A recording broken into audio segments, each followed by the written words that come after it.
we're going to mark a very important day in our country's history. Juneteenth is not just a day to celebrate the end of slavery in our country. It's an opportunity and a day to recognize our nation's conflicting history, reflect on our struggle to realize true freedom for all Americans, and pledge to continue fighting to end systemic racism. Racial inequality is not new. Historically, people of color, especially our Black and brown communities, have seen roadblocks preventing them from employment, educational opportunities, access to health care, and housing.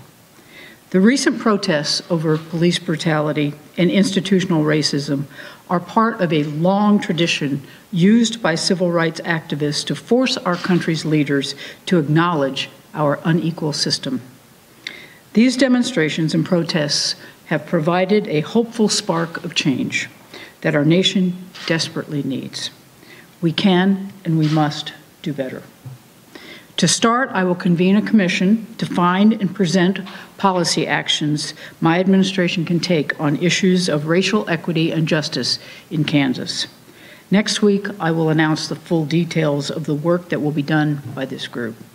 It will focus first on policing and law enforcement, then expand the work to other systemic problems that impact our communities. So today, while we're remembering the importance of Juneteenth in our country's history, I urge all Kansans to join me in making a commitment to end systemic racism in our country and in our state. I want to thank Norma Avery and everyone at the Topeka Juneteenth Family and Friends Association for joining me in this celebration.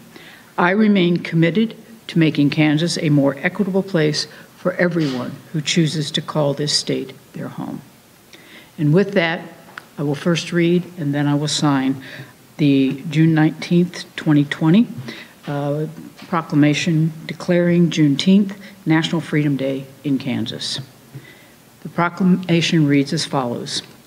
Whereas Juneteenth represents the first day of celebrating freedom in America for all Americans and the last known celebration for the ending of slavery. And whereas one of our country's forefathers, Thomas Jefferson, declared July 4th, 1776, the date America was conceived in liberty, with truth being self-evident. And whereas the Emancipation Proclamation was enacted and took effect January 1st, 1863, and on November 19th, 1863, during the Gettysburg Address, President Abraham Lincoln announced that this nation, under God, shall have a new birth of freedom.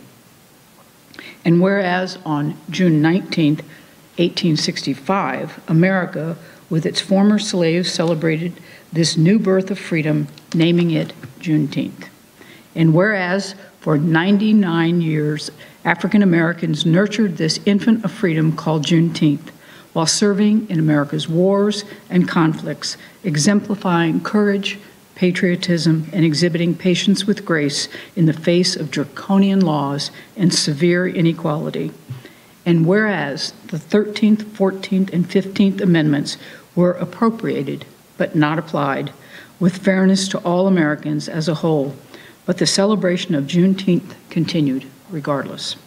And whereas the history of Kansas as a free state emphasizes the value of justice, humanity, and the rejection of bigotry and oppression, and whereas 99 years after the birth of Juneteenth, President Lyndon B. Johnson signed the Civil Rights Act of 1964 and thereafter the Voting Rights Act of 1965 to guarantee all Americans inalienable rights. And whereas over the course of time and through many trials from American culture emerged Juneteenth. Liberation events flourished across the nation, inspiring its citizens to honor their freedom through music, storytelling, education, ceremonies, and celebration. And whereas, as of 2018, 46 states and the District of Columbia have acknowledged Juneteenth as a day of observance to be recognized as necessary for freedom, to be cemented in the American consciousness and the world. And whereas in the ongoing national dialogue of the meaning of freedom, Kansans remain committed to ensuring the value and dignity of all people. And whereas the struggle for freedom and justice for all people must be continuously remembered and honored, it is now, therefore, I, Laura Kelly, Governor of the State of Kansas, by the authority vested in me by the Constitution of the State of Kansas, do hereby proclaim June 19th, 2020 as Juneteenth National Freedom Day in Kansas, and I urge all citizens to join us in this celebration. And with that, I'll sign the proclamation.